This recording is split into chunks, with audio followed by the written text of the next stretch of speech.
আগামীকাল অনুষ্ঠিত হবে পটুয়াখালী সদর, মির্জাগঞ্জ ও দুমকি উপজেলা পরিষদ নির্বাচনের ভোট গ্রহণ।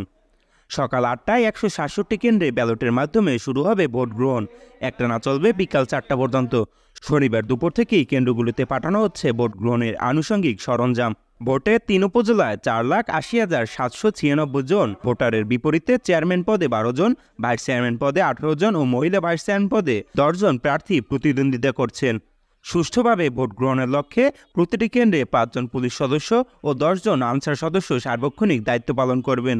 এছাড়া মাঠে ৩৯ জন ম্যাজিস্ট্রেট, র্যাবের টিম, বিজিবির টিম ও কোস্টগার্ডের টিম সহ পুলিশের মোবাইল টিম, স্ট্রাইকিং ফোর্স ও স্ট্যান্ড বাই টিম কাজ করবে। গোপাল হালদার, খবর পটুয়াখালী, নিউজ ডেস্ক।